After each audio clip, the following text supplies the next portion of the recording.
Welcome to the Pantheon Plus Rewind.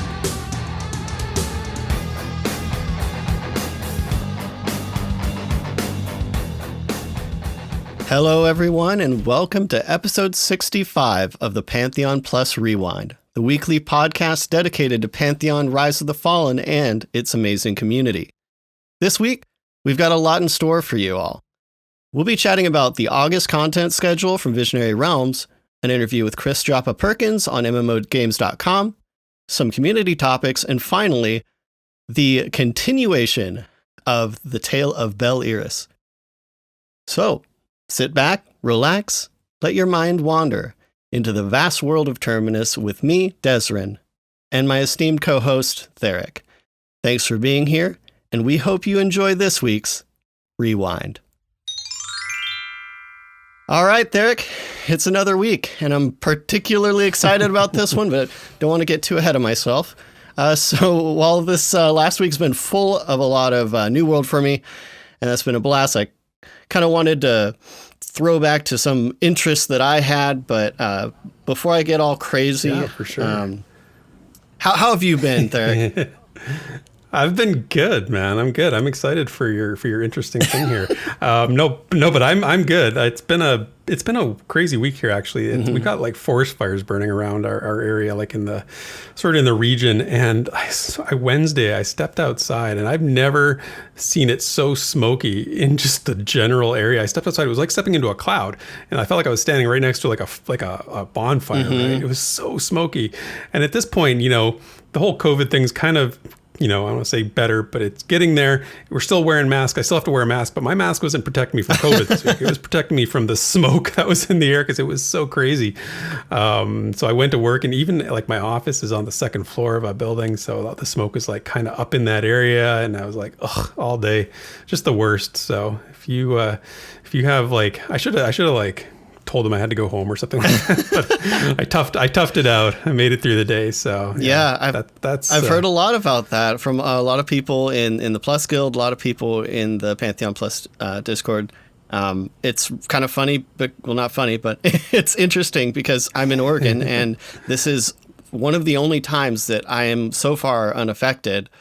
Whereas the last few years it's been very, very different. But yeah, so I know you guys always have your here's what's going on in my life kind of stories, and I'm not going to lie, don't really have a lot going on that I can talk about. So I'm switching it up a little bit here just to kind of put my feelers into the community and see if I can maybe share some common interests here, because while I do love my fantasy RPGs, I can't help but be a little bit of a space nerd too. So there's just a lot happening in the realms of like space travel, exploration, and all that this last week or 2 weeks or so. And I'm really excited about my fantasy games. I'm really excited about space. I'm really excited about all sorts of really random stuff, but I figure this is probably a community where at least a few people can be excited about, like, SpaceX doing their first super heavy booster static fire.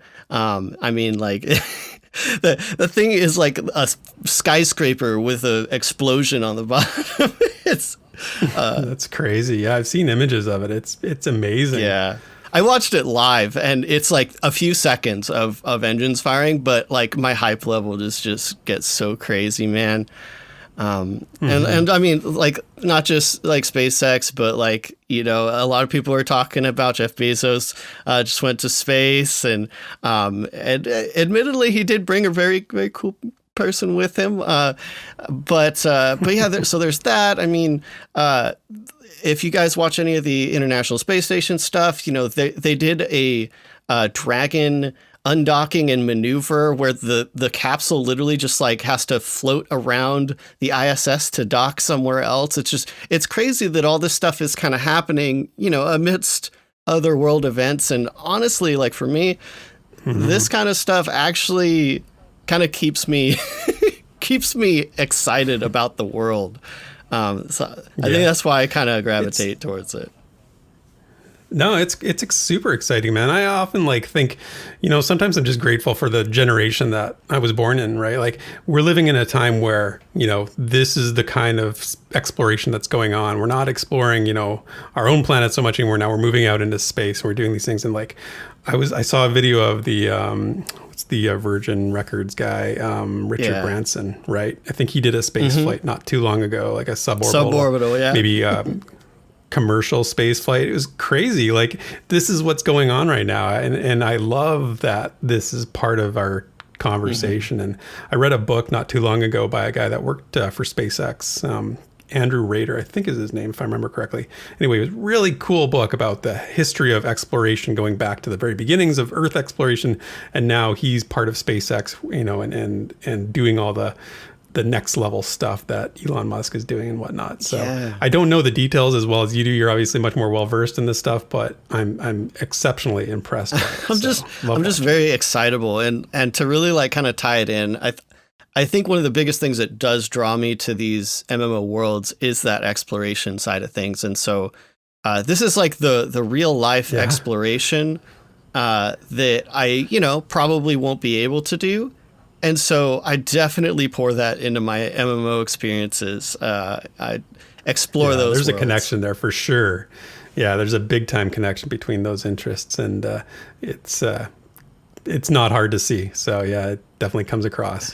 Awesome. I mean, yeah, that's my interest. That's a little piece of me, guys. Hopefully there's at least some space nerds with you guys, and maybe I'll start watching sports so we can start maybe have a hockey conversation. You don't have to do that. No, I'll come to you. You don't have to come to me for sports. I'll learn more about space and SpaceX and exploration and all that stuff. So awesome. Actually, I've been watching Star Trek Next Generation. I'm going back and rewatching for like the millionth time my Next Generation. So, I mean, I'm sure we can converse about that or something. Oh man. Awesome. Well, we should probably get into, introducing our adventuring party this week, I think. So this is everyone that donated during the premiere of our previous episode. As always, we're extremely appreciative of you guys supporting us. We've got some new people this time, it looks like. We've got Rildren on the Halfling Rogue. We've got Archbishop on the Human Paladin. We've got Crow Singer on the Halfling Druid. Jedica on the is it Jedica? Do you know? I think it's Jedica. Jedica. Yeah, I think it's Jedica. Okay. All right. I don't want to butcher this, so if feel free to like shout me out. I want to make sure I'm getting you guys' names right. But yeah, we've got Jedica on the Archive Wizard, Ziplocs on the Darkmirror Rogue, Sparrow on the Dwarf Ranger, and Bounty Code on the Human Wizard. Yeah, so awesome party. Couple notes about this. Firstly, I want to mention Rildren on the Halfling Rogue also did a plus profile with Drac. I'm trying to remember the name. Eliv, I think is their other name. So yeah, if you want to know more about Rildren, go check out the Pantheon Plus YouTube channel and Drac's Pantheon Plus profile, the most recent one, and so you can learn about him. And the other thing too is the adventuring party graphic that you're seeing right now in the video if you're here for the premiere or not just watching it on YouTube, was done by our Dwarf Ranger Sparrow, and she is getting into graphic design, and she has done a great job with this. She and I went back and forth a few times during the week, sort of working on this, and I'm gonna continue to encourage her to work on this stuff. So if we're gonna see more graphics and more little things to just decorations for the show and the video to go with it. So thanks, Sparrow. Really appreciate it. All right. Well, is it time for a good old VR news and notes? This week in Visionary Realms News and Notes. Okay, so this was one of those sneaky weeks where we didn't have like a developer stream, we didn't have a producer's letter, but somehow we managed to actually get a lot of news. There was quite a bit going on. So we have got some ground to cover, and I want to catch everybody up in case you missed anything from in terms of official VR content. And the first one was came early in the week. It was from Chris Joppa Perkins, the creative director of the game. Sat down for an interview with MMOgames.com. Now, if you haven't been following that site or you're not aware of them, you should definitely check it out because they've been doing a lot of Pantheon-related articles. They've done interviews. I know that they interviewed some of the content creators, Nathan Napalm, Basgrim, and Minus, going back a couple months now, just talking about their passion for the game. So this was an interview with Joppa, so quite a big deal and a good one as well. So Alex Lack did the interview, and the name of it is Recapturing MMO Magic and Joy. So, whenever you hear Joppa speak, and I know, Des, you would agree with me on this, you get the sense he always just gets it, right? He knows how to pluck our heartstrings. He knows what we're here for, right? He gets why we're here in the first place. And there's definitely a lot of that in this interview. But beyond that reassurance that we always get, there was a lot of interesting bits dropped in this interview too. So I want to review a couple of those. And if you have anything to say about any of this, Des, just jump in. The first one was confirming Alpha will include Amber Fate. Now, I was really curious about this because we've seen so much of Amber Fate, but it's not on King's Reach. And there's statement has been Alpha will be fully fleshed out King's Reach. Now, so Joppa said that Alpha is going to include Amber Fate because there's raid content there is one thing. There's actually quite a few reasons. One of them is that there's raid content there, and they want that raid content to be something that is included in Alpha. And if you've been paying attention, he has said in the past they plan to launch with at least 3 raid areas fully developed. So it's important to continue to develop Amber Fate and test Amber Fate to ensure that they have, they can build a template for a raid zone, that kind of thing. So that's one thing. Another thing was the icy and the frigid biome that Amber Fate involves. It has a lot of interesting and probably unique mechanics that they do need to get tested in Alpha, and that includes things like slippery ground, slippery walls and surfaces, that kind of thing. Of course, the frigid climate and acclimation that goes along with it. And as well, dispositions and traits that are in Amber Fate need to be tested for Alpha. Yeah. So those are all really important pieces. And Joppa finished by saying, it's going to be critical that when development shifts, to be able to develop White Thaw as a continent, because that is again, there's places in Terminus that are going to be part of Alpha where Race's home starting areas are included, and the Archai is one of them. The Dwarves, another one. Those are both on White Thaw. So Desrin, your home village as an Archai needs to get a little testing in. So exciting, though, right? One thing that I was always kind of just assuming for some reason was that a lot of races, including Archai, would just kind of be transplanted for Alpha, and I'm sure that still is going to happen. But I mean, getting White Thaw or parts of White Thaw, either by having the continent itself, or I imagine having some sort of teleportation to That's right. I was just gonna say, I think what's gonna happen, we're not gonna get White Thopper. We're gonna where it's gonna be organically sort of there. You're gonna get some sort of teleporter from King's Reach, takes us straight into Amber Fate, I'd imagine. Yeah. But still, the mechanics of it actually makes a lot of sense. I'm not surprised in the sense that they want to have these mechanics be tested thoroughly during Alpha or early Alpha, depending on how they go about that. But I just was a little bit surprised that I don't know. To me, it kind of sounds like, while Amber Fate is what we've seen some Amber Fate, but if you remember the Monk video, we saw parts of Amber Fate that we hadn't seen before, and it kind of took a lot of people back. Oh, there's actually a lot more to this, and I have a sneaking suspicion that perhaps there is even more of Amber Fate that we aren't familiar with, that is going to make it feel less like you're teleporting to a dungeon and more like you're teleporting to a continent or a full zone. And that's really, really cool, in spite of how we might actually get there. Is irrelevant because it's Alpha, it's whatever. But knowing that there's that much content outside of King's Reach that they also want to test is just really cool.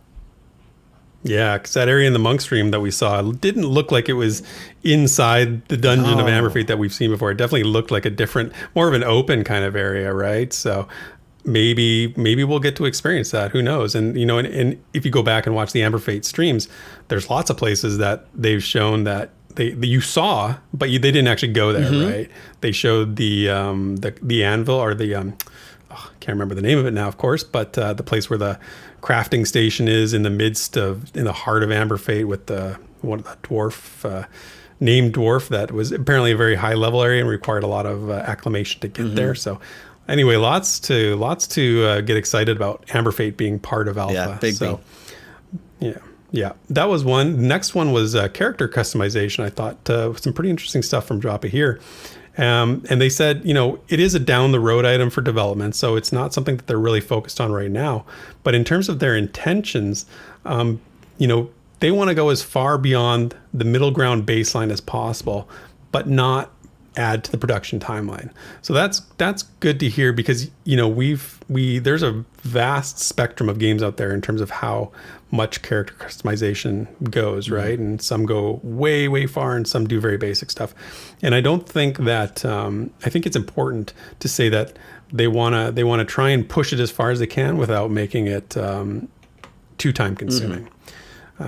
Like not looking to set the bar, not looking to beat out Black Desert Online. They're not looking to, in terms of character customization, but they're also looking to go, I think, beyond maybe something you might see in like, I think like Albion Online. Because I just played that recently on iOS. It's so basic, right? So very like 3 facial presets and 2 hairstyles, right? That's not what we're talking about. They're looking to go far beyond that. So. Interesting it's stuff. funny. And we just talked about that a little bit last week. I was just about to reference that. It's like we actually kind of brought that up, and when I kind of threw my own opinion in there, which if you didn't see, like my opinion is just I actually don't really care for all sorts of crazy customization. I more care for like no sliders to me. And a bunch of just choices that like make a noticeable like impact to, if someone's looking at my character in third person view, they're going to tell that I'm, I have a different face or a different build or whatever. Like build as in like stature and muscliness or whatever. Rather than like, being able to tweak the tiniest like minute parts of my face and stuff that like, to me, I think most people don't notice that, or if you do, it's like in the really nice production like screenshots where for games that are very focused on graphics and about the pretty screenshots. And so I'm like all for the basics. So it makes me happy that obviously they want to put something out there that's really serviceable, but that he seems really realistic on like, hey, we're not trying to like make this a really crazy thing, because I would think most of this community is probably okay with just pretty good to me. I agree. I think so too. I think you said it well. There's definitely a diminishing returns at some point when you get too far down that rabbit hole with customization, and you also get like abominations, right? If you give people too much freedom, you're going to see abominations running around all over the place, and that's no fun. And then the next one was pets. This is pretty good for summoners, and summoners are always looking for more information. So talked a little bit about pet abilities. So there's 2 categories of pet abilities, player activated and pet activated. So now the pet ones will be activated on a cooldown, or they're going to have a proc chance. But the player ones, listen to this, you have to actually add them to your hotbar, right? There's no separate hotbar for pet abilities, which is, we see that in some games where you summon your pet and it's got like a little mini bar off to the side of their abilities. Not here, right? So what Joppa is saying is that, because, with the limited action set mindset, now you better be mindful of what pet abilities you want to put on your hotbar. And that's a cool idea. And then he goes even further in terms of differentiating summoners. Summoners are special, obviously, is a summoning class. Their pets are going to be special. So summoner pets can gain experience and they can level up. they're going to have their own set of weaponry and armor, and they have a separate inventory window.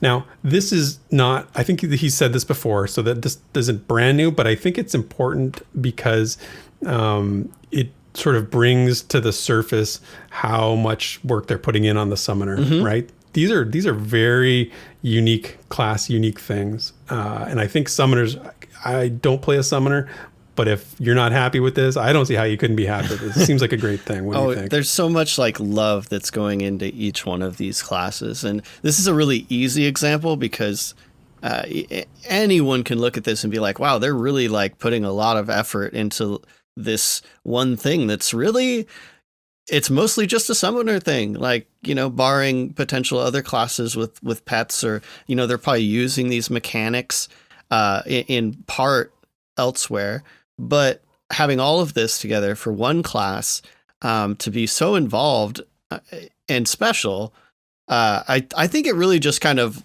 doubles what they're doing with other classes, which is like each one has something special. Because why have multiple classes with, like, you know, a lot of the same like crossover stuff? So it really reinforces that to me. I really like the idea of choosing how much of maybe not DPS, like just DPS, but how much of yourself or your character is put into your character, how much is put into your pet. So you could see people offloading a lot of their stuff and basically having their pet do most everything. You know, their bar might only have like 3 abilities that's just for them. And so they're really like putting that all on their pet. And I love that that's an option. Like, that's just really, really cool. Or just, you know, let stuff proc, let stuff have cooldown, which I actually really like that. There are plenty of games out there with pet classes that, you know, you have to do both 100%. So you're having to do your own nukes and all this stuff, but you're also having to control your pet and like every little tiny thing. And it's, to me, it's just not fun. Like some people might like that kind of control, but there is a certain amount of automation. And what I'm looking forward to is being able to customize that automation for a pet. Because I get the feeling that that's kind of, I don't know exactly how they want to do it, but I just imagine you'll have procs and recast timers and all that, but you'll be able to somewhat customize what your pet's doing.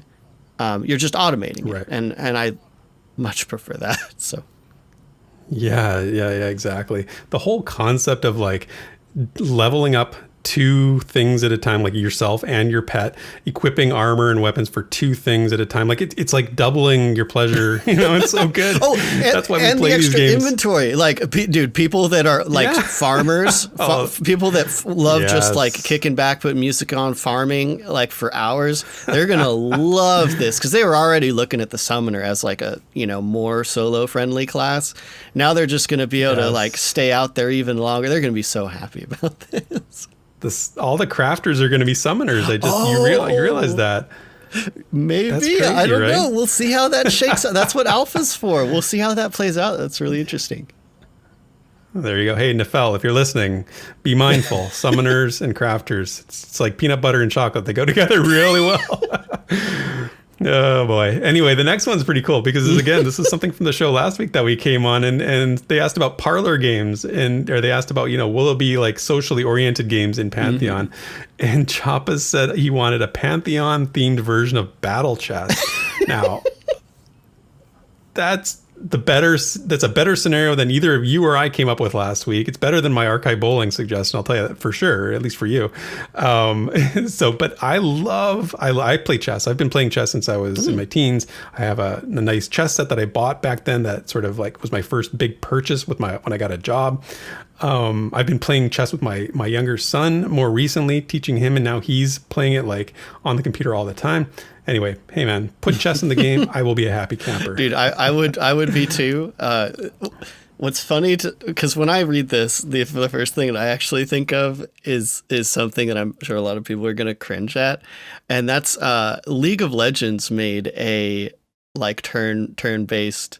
It's not chess, but it's It's got that same, like, you use your champions and you organize them on the board, and then they kind of, it's like auto chess is what a lot of people call auto chess. And Hearthstone did a thing like that. Exactly. And that, for some reason, that's the first thing I thought of. I know that's not what they're going for, but I that's just where my brain goes. And even if they just put regular chess in, I'm totally good with that. But when he says battle chess, I wonder exactly what is in his brain for that. Well, I don't know what's in his brain, but in my brain, because I'm an old PC gamer from the old days with big box PC games, I mean, battle chess was a thing. There was a game, really well-known game called Battle Chess that involved, it was a really cool game, actually, and really well done, where the pieces, were animated. Yeah. And so that the knight would, like run down on their horse, and chop down the bishop.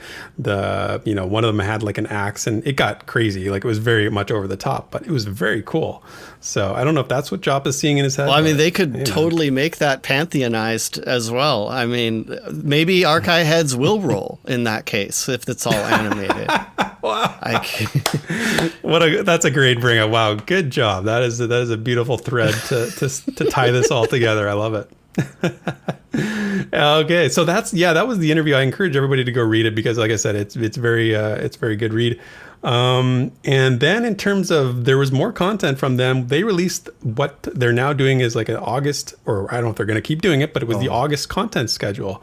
Very exciting. This new approach to like regular announcements that they're doing, even just scheduling, even just a schedule with a screenshot, it keeps our eyes pinned to the channel. And the biggest news, and this is going to be another cool thing, fan favorite Co-Carnage stream got announced for Friday the 13th of August. Yeah. And we don't know what they're doing. We don't know what they're going to show, but super exciting. I love the co-streams. So if you are interested in that, make sure you're there on the 13th. There wasn't a time attached to it, but I'm sure that'll be released as over the next week or two. We also announced the date of their next producer's letter, which is going to be on August 19th. If you're interested now, because of Pantheon Plus U usually follows the developer stream, because this is on a Friday and it's a co-stream, we're actually going to be moving Pantheon Plus U to the following Thursday. So Drac is going to get that set up, and we're going to stream on Twitch as we always do, with me and Drac and Nathan Napalm are going to host. And that way we can cover the co-stream. We can also cover the producer's letter that gets released on the 19th of August. So that's an exciting day to look forward to. Give a lot of time to like marinate, and then lastly, having it a little bit delayed. I think that's great. It's going to be a really fun Plus U. I'm already looking forward to it. That's exactly what I said to Drac when we were talking about it. I said, that gives people time to reflect on the co-stream and gather their thoughts and sort of bring something when we do the call-in. And I imagine it's going to be a pretty long show because people are going to have a lot to say. And I expect you to join us as well with the call-in and hear what you have to say about it. So everybody get excited for that. Get your green room hats ready, guys. No more people for the green room. Let's do it. Exactly. We'll go all night if we have to. And then the last thing was the developer roundtable is releasing next week, I believe, if I'm not mistaken, that they're going to release to the general public. So, like I said, this screenshot, just this content schedule is such a good thing because it gives us something on every single week. If you look at the month of August, we have something from VR every single week to get excited about. And again, we've got a pre-alpha testing session coming up this weekend, and looking forward to that as always. But exciting stuff. It is. The graphic is, well, I don't want to overstate and be like it's pure genius, but really, this is the kind of stuff that I think a lot of the Pantheon community has been wanting VR to kind of slip into, that, more organized, a little more, dare I say, professional kind of consistency. Regardless of if they really have a lot of content, just showing some dates and especially, making a nice little graphic with it makes all the difference. It goes from like feeling like everyone's in the dark to we all have, our expectations are set. And we are looking forward to the events. Like, even if there wasn't a co-stream on this flyer, I think people would be extremely positive or receive it really well, you know? So I really hope this continues every month. Yeah, me too. It's good. Yeah, keep up the good work, VR. It's a nice change of pace for sure. So, and that's it for this week's VR News and Notes. When the Pantheon community speaks, we listen. So let's dig into the forums and fan projects to see what the discussion's all about. All right. For this week's community discussion, I wanted to highlight a thread from forum user Remy Lebeau. I hope I got that. Titled Final Fantasy XI Community Questions for Devs. Originally posted on the Champion forum, the topic was kind of a set of questions that they'd like answered kind of from the point of view of past Final Fantasy XI players. And while I know this isn't exactly like a community discussion, I thought these were great questions from a sect of the community that I'm sure there's plenty of people that could use this information. So I just really wanted to highlight that. Link should be in the description if you're a Final Fantasy XI player, or if you just want a little bit of a Q&A that a user, I believe it was Faded Emperor, basically responded to a lot of them, and there's a lot of clarification. It's just a really great post that I'm really glad they brought over from the Champions Forum for everyone to see. So definitely check that out. I think that there's a very much a cross section. There's a wide overlap of people that are interested in Pantheon that are hardcore or were hardcore players of Final Fantasy XI. It's the closest thing. I think we talk about EverQuest all the time just because it's easy, but I think Final Fantasy XI is actually very, very close in terms of the spiritual, not spiritual successor, but a very close relative of what I think Pantheon, the mindset is. So it's a great read for people that are coming from that background. Absolutely. But we did have a community debate posted on Twitter, so we could get into that. So this one was dungeon finders. Convenient tools to meet up and run dungeons and raids with fellow community members, or antisocial tools that kill the community's socializations. What are your thoughts? Thanks, Gilson. So when I was going through the responses on this, since we've had this discussion before, right? I wanted to kind of focus on specifically the social side of Dungeon Finders and how people view the social side of it, rather than just focus on like how it like ruins, other aspects of the game. So the first one I want to bring up here was I keep wanting to say Angus. Angs. Yeah, Angus. I think Angus. I go Angus. So you could say Angus, like Angus Young from AC/DC. Maybe. So yeah, that's a good reference. But they say the traditionalist in me is /shout no. Let people actively travel and seek groups. But the more real life busy me would value a tool that at most assists in forming and joining groups, at most being the key. He says they would be fine without it, though. Bringing in the whole, like, hey, I have real life, like, busy stuff, and I just want to be able to find people, Yeah. So just again, saying that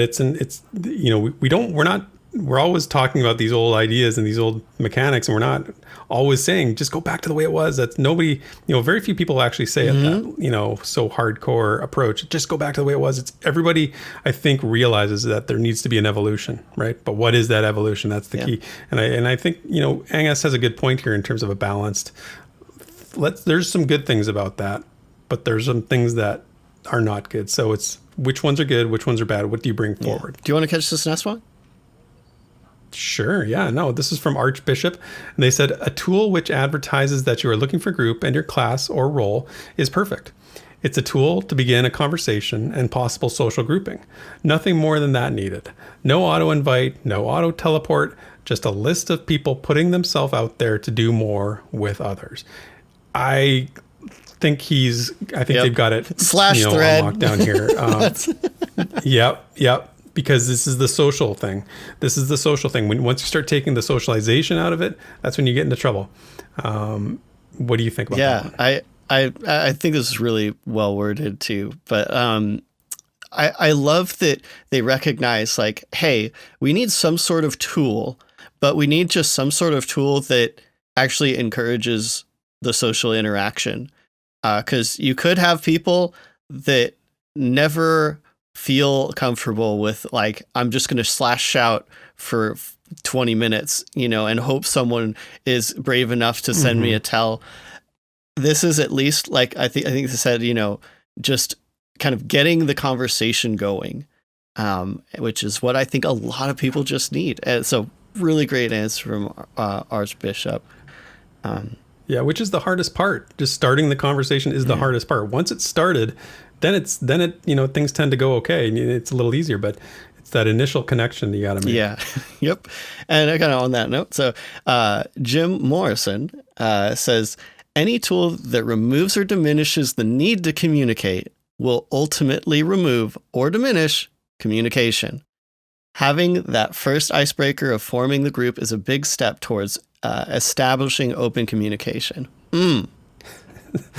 Sorry, Jim Morrison. I completely stole your thunder with my comment on the last one. I wasn't even reading ahead. I didn't even see his comment, but yet I completely took his point away. But he is Jim Morrison, so I mean, and has a way with words. I mean, that was really beautiful. He's totally right. Like if the tool actually makes it easier to not communicate, people will totally go that route because that's where the incentives lie. But if the tool actually makes it easier to communicate, is better to communicate, people will inevitably use that tool to communicate. It's perfect. It's perfect. You want to get Patrick's here? Yeah. Yeah, sure. So the next one's from Patrick Longenecker. I think that's how I say it. Anyway, they said, I think it kills the community. It makes the game a numb grind with no care for other people in your group. So, whenever I think of dungeon finders and that kind of thing, I always go back to playing when I first started playing Elder Scrolls Online.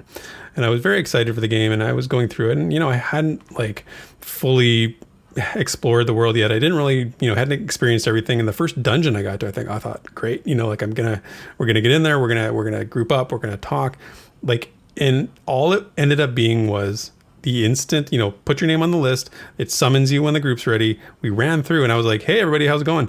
Like nobody responded. Nobody responded. I'm like, hello. Yeah.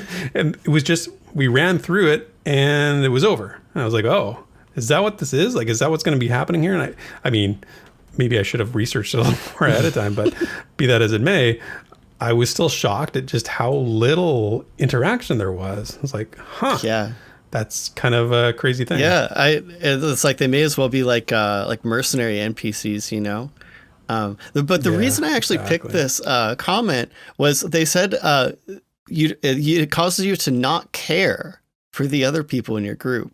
Again, to talk about the social dynamics of grouping, in order to want to communicate and want to, play the game with other people, there is an element of caring about them. And not to get super like pillow talk here, but my hope for Pantheon is that the people playing this game and grouping up actually find people that they end up caring about. Not just, hey, this person is the crafter in our guild or whatever, but to be super open and honest, it would be really nice to see people actually, sharing a little bit of themselves. And it's like, oh yeah, this is the crafter in our guild, I know he's got, his kids and stuff on Fridays, so I don't want to try to put, my work orders on him or whatever. But that little bit of knowing a person in real life, not saying everyone in an MMO needs to completely reveal their entire lives, because I don't expect that, but there's an element of caring about a person. And the reason I'm going to put all this time into talking about this is because when you're caring about a person in an online game, it becomes, in my opinion, how it was back when we started playing these games, where it was so novel that you are playing these games with another person. I feel like it was really obvious that the people running around were people, and that was amazing. And now it's just boring. And so anyway, the whole caring about other people totally set my brain off there. And that's why I just love that. I couldn't agree with you more. I mean, I do think it's about that, and I know that that's not for everybody, and there's just different levels of that for people. Like some people, get to a certain point, some people get more down that path, and I totally agree with that. It's the one thing, video games are a funny thing because we love video games. We always, come back to them, but there's one thing that always overrides anything a video game does. And that's other people. Like, you will always come back to see what other people are doing, what other people are, what's going on, what other people are talking about. If you have a bond with somebody like that, you can't make a video game that's more powerful than that. And that's going to draw people in. And like, that's what you're talking about, those early days when we were all awestruck by this, like, holy cow, I can have my social life and my video game in the same thing, like, that's amazing, right? So yeah, I long for the days of logging into my MMO and actually just like sitting in town talking in guild chat, which I haven't done in a long time. So I'm looking forward to that. Agreed. But let's get into the maybe the other side of group dynamics here. So we've got Gaming Fanatic saying it's okay to know where the dungeon is, but dungeon finders are bad for games. You need a team to go in and work together and not to criticize the people in the group. Learn together. He quotes, "Your DPS is so low. Kicked." But the response to this, well, a bit snarky, is so we've got J-Law here saying people do that without dungeon finders. And it's true. People can be inclined to that really, overly competitive maybe, or just kind of elitist attitude. So, but yeah. But again, that's the trade-off though. And I've made this point in other discussions where it's the good, the bad, and the ugly. Like, that's what people do. And that's how people interact. And that's what makes it interesting. The good, the bad, and the ugly. I'd rather have, sometimes, not all the time, but sometimes I'd rather have a real, difficult person, I'll just say in that way, in a group, than boring, nobody talking. Like, it's more interesting if somebody's being, causing drama sometimes. You don't want it all the time, of course. And I'm not advocating for that. I'm just saying that, like, if you look at a Discord, what's more interesting? A Discord where people are arguing about things, or a Discord that is silent and nobody's talking about anything? Like, that's the mentality that I think sometimes. And dungeon finders take away, they neutralize everything. And I think sometimes I've thought sometimes in the past that game developers are so afraid of negative interactions between people. They're like, let's just neutralize everything and give them just the gameplay, because they're afraid of the consequences of that. So, but that's I think that's 100% right. And I can't promise this is going to be my last like Mr. Rogers moment here, but one of the things that I encourage everyone that is social, whether it's in video games or not, is part of interacting with other humans is making mistakes, failing, saying the wrong thing. Like, conflict is a massive part of growth in intercommunication. And that applies in MMOs, whether we like it or not. So separating players or trying to neutralize them, as you said, which I think is awesome. It's not going to get rid of those. It's just going to displace that negative attitude and cause people to probably try to deal with that, elsewhere. Yes, there's going to be some probably not super wholesome interactions. I remember some not wholesome interactions in my time as well. And I do. I actually remember, just real quick, being part of a hardcore raid guild in EverQuest 2 that it caused me to be a bit of a jerk. And I distinctly remember a time where I was actually really mean to a person.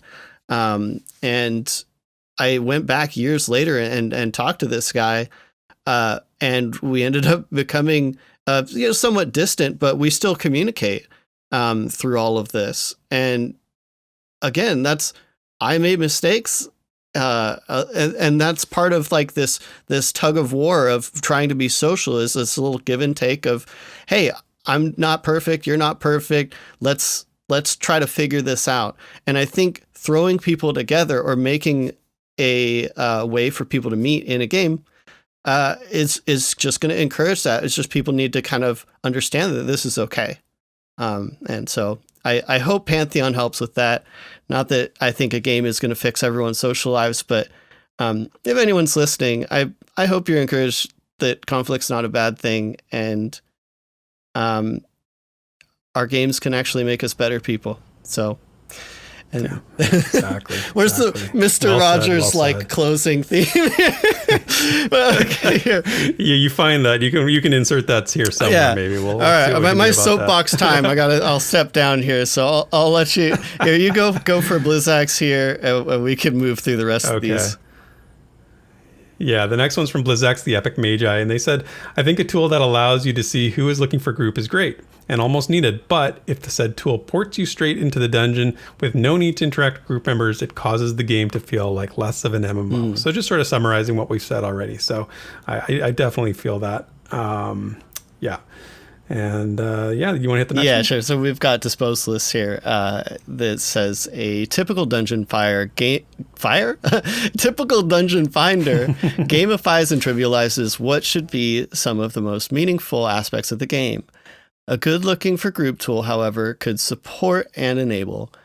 Give us the equivalent of a tavern notice board. Help put players in touch. It's all that's needed. Nice little visual there. Tavern notice board. Totally. I'm always down for a good visual to go along with the story. I like that. And Disposalist has been around forever and knows this game really well. And I think that their points are always in line with what Pantheon's going for. So I think it's a good suggestion. And then the last one comes from Ezekiel McCracken, and they said, I believe that a tool other than a looking for group chat would be cool.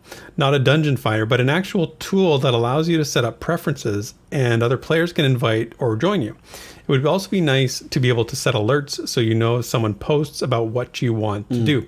So this is what I was saying at the very beginning about an evolution of the tool, right? Like, and I think they're onto something here with developing new ideas. I mean, we have so many ways of like communicating these days through technology and different how we do our lives, and it's just amazing that we're still stuck on this, this one or the other, this black or white. Either it's, all tells and nothing, or it's an automatic tool. Right. So I think Ezekiel's got some good ideas. Yep, and thankfully, I think that's where VR is kind of heading. They're looking to evolve the tools, and I'm super glad that's the case. But yeah, good way to end there. Let's make the genre. I just want to. Sorry. Exactly. No, exactly. It's okay. I just wanted to add in one more thing, because if I go back to that Joppa interview article, he actually talks about this a little bit, and I'm just gonna quote him here because I think this is right on point, talking about what Pantheon's mindset is. So here's the quote from Joppa. He says, talking about modern games, says, quote, many of them trend towards a game mode lobby approach. I fast travel through most of the world. I queue up for the area where I do my dungeons. I queue up for the area where I do my raids. I queue up for the area where I do my PvP, and it works. But the result is a very specific type of game experience where the game setting feels more like a mall lobby than an immersive world. So our goal is to capture that again, the joy of existing in a fantastical world. So I think it was so on point when I read it. I'm like, wow, I gotta include this as part of the discussion, because again, Joppa gets it, dude. Right? He gets it, knows what the deal is. He does. And you know what's really great about Joppa's responses? If you notice, he never trash talks other games. Like he's right, like, yeah, it gives 100%. a specific kind of experience, and he'll say like, that's not what we're going for. But I see Joppa as a guy that can probably appreciate aspects of just about anything, and put them in context and learn from the good things, et cetera, et cetera. And I just appreciate that about him. So it's like out of everyone that I would pass this responsibility onto, as much as you'll hear like the meme jokes of Pantheon eHarmony and all this stuff. It's like no, like you can hear Joppa and other people on the team talk about this stuff, and they're not going to do exactly the old way. They're going to move the genre forward with these tools. They have a plan to actually do new things that actually push us into a new generation of MMOs. And I think that's what a lot of people that follow this project are excited about. Mail on a Sunday? That's right. Let's check the mailbox. Okay, so now we are checking the mailbox. We have 3 questions this week. The first one comes from our friend CryptFox. Their question was, how interested would people be in having an esthetician crafting class that does cosmetics with visual effects? So he started a thread on the forums about this too. And this is again one that sprung from a discussion on a previous episode, and I'm gonna just laugh at my own joke here because that's kind of how lame I am. But when we talked about this on the episode and in chat during the premiere, I brought up the idea of a Scar Bard, right? So if you play a Scar, maybe Scar Bard. I said Scar Barber, not Scar Bard. Although Scar Bard would be fun too, but Scar Barber. So if you were a crafter and you wanted to be like an esthetician and you created a Scar, I thought that'd be fun. But in all seriousness, this is a fun one. And I don't know, like, do you know of any games that have done this? Do you know if there's any other MMOs that have done it, like an esthetician, hairstylist, kind of that kind of thing? You know, I've always seen this functionality put into items. I think there's a few games that have made those items craftable, but not an actual trade skill. Like, could you imagine actually sending a tell to someone being like, yo, I need my haircut, or my like my hair dyed and changed and all this stuff. I mean, it'd be really interesting. I don't know. I don't know. Very interesting. It almost feels like something that's more akin to like a game like Second Life, right? Or maybe like a Sims MMO. I like the idea. I think I have a bit of a problem with maybe the consistency with the tone of Pantheon, and then sort of the high fantasy theme. But I wouldn't be crushed if it was ever a thing. I think there's something there that could be really done in a fun way. So I wouldn't want to say no, but I wouldn't. I'd have to sort of see how it goes. Yeah, to me, this is the kind of feature that wouldn't necessarily be part of trade skills, but I could see it, several years down the line as Pantheon is out, developed and been around for a while, that, one update, or maybe they have a collection of updates in an expansion or something like that. And it's kind of just one of the things that a lot of the community that's probably been around for a long time, they're like, oh, that's kind of cool. I could, maybe do some special changes on my friends and all this stuff. So definitely something I wouldn't put out of my mind. I think same as you. It's definitely not something I'm this should be in at release, but I wouldn't be sad to see it later. Yeah, don't write it off. Don't write it off. Just put it stuff it away in the file for a later time, right? So yeah. So the next question now, this is a funny one. So this came from a new member asking in the mailbox. This is from Transmog Bear. So yeah. The question is, what is an enemy in your MMO history that you had an irrational fear or hatred towards? So Des, I'll let you hit this one first. Oh my gosh, man. So so this is kind of ridiculous. The first nemesis I had in an MMO was in EverQuest Online Adventures.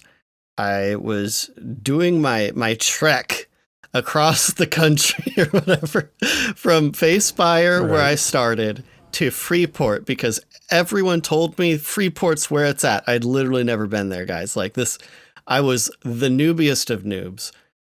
But my goodness, I would aggro a wisp from what seems like miles away. Wisps. And they're, especially in EQA, there's little particle balls of light. They look like nothing. But they have a sound that is not scary at all. But at 3 a.m. when you're playing EverQuest Online Adventures and trying to make as little sound as possible for fear of waking up your parents in the other room. And you're going along and you hear this shiny, I don't know how to express it. It's shiny wind sound while you're, probably 20 levels below the content, just trying to get to Freeport. I legit, like, I had this cruddy USB keyboard that I had plugged into my PlayStation, and I like slapped it to the side, and it made everything on my desk fall down. Everything on my desk. And since then, when I think of little balls of light, these wisps, I just I think of that memory, because I got so in trouble for that, I'll tell you. That's funny. That's a great. I hadn't thought of like a real life reaction, something happening in real life as a result.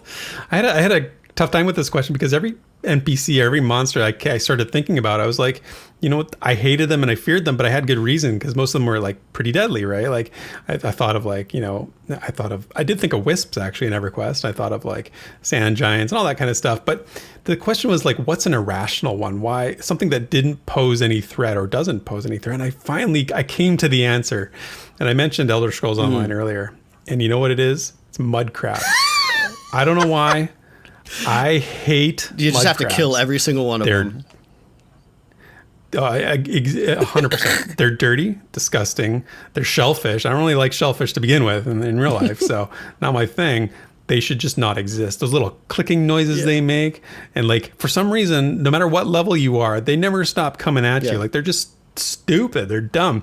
And the worst part is, I bought the collector's Imperial edition of Elder Scrolls Online. And one of the perks is that, you get an exclusive mud crab vanity pet.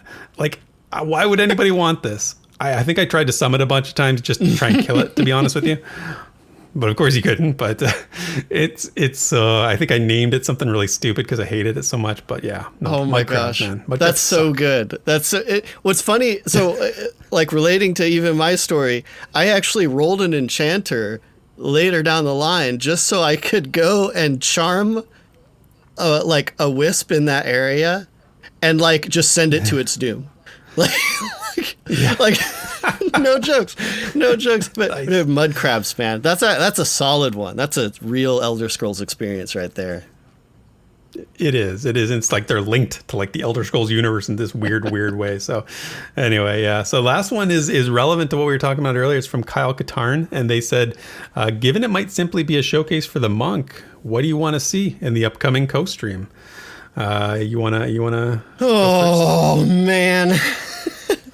Okay. What don't you want to see? Maybe that's a shorter list. Alluding to this being more than just like about the monk. Like the monk is obviously a highlight of this testing session, but they're making it sound like this is a huge update. And so as far as like what I'm excited about, I think the biggest thing is I'm really hoping to see that AI like that. That's really, if that's in there, I'm going to freak out. Cause to me, okay, the monk's great. All you monk mains, like, love you guys. Love that you can feign death. It's great. But the AI for me is like 10 times more. Like that's the game changer for me. So if that is in the session, I'm going to freak out. I'm going to be so happy. Yeah. I said the same thing. I want to see how Co reacts to the AI. And obviously you would need to have like a team, some VR people playing with them to sort of assist and to show, to show the group dynamics and whatnot. But to see a reaction from a player, just in real time, seeing one mob assist another, take a mez off a mob, do all the things that we've sort of seen and heard about them being able to do. It's very, very fun. And to see that in an organic way, I think is even adds to it. And like we talked earlier, maybe they'll be in that new area of Amber Freight that we hadn't seen before. Yeah, I mean, I'm sure they'll reveal some more information as the time comes, but having Co do it's just magical. Because he's played the monk before, right? Like, so he's played the monk before. Right. That's going to be new. I'm sure he'll be stoked about that. But my hope, because I know Co's a busy guy. I mean, I know he follows the project, but I know he's a busy guy. I kind of hope that if the AI is in, that they just tell him like, oh yeah, so we made some AI changes. and then just like let him figure it out. Like, like I kind of hope that that's the case, because I could just picture his like reaction in my head right now. And it's gonna be so genuine. I look forward to it so much. Just him being like, wow, yeah, this is different. Like totally unexpected, because we're so used to general mob behavior and not seeing any of this extreme variation and all these cool AI bits. So let the mobs victimize him for a while. That's what I'm here for. So, and that's our mailbox for this week. Sit back and relax. It's time for the lore you know. Okay, the tale of Belle Iris continues, and we are working our way through her story. And last week we saw the introduction of magic and its effect on the Archai race, and this week we learn how it's played out. The response of the Archai to the addition of wizardry was mixed. Few infants are surrendered in hopes they will become wielders of magic, yet appreciation for the role has grown slowly over time. As for the acolytes, their feelings are generally not considered, as their future is decided entirely by the Adahane councils, with small chance of a life of their own blessing. Into this group fell the child. In her youth, the child was a model student. Of all things, she burned to be a faceless monk in the venerated halls of the Adahane, devouring wisdoms of the spirit and body with zeal. Though memory and meditation were her greatest gifts, it was the child's rigor in training that set her apart from her nameless student siblings. In time, the girl with the radiant lavender eyes and obsidian skin caught the attention of her instructors, who noted a fervent desire to prove herself. And while these admirable traits are what betrayed her future, they're not only ways in which she was remarkable. The Adahane life can be crushing to a fully grown Archai, let alone physical and mental children. It's not uncommon for their souls as well as their bodies to be afflicted by a deep sickness of the heart to paralyzing effect.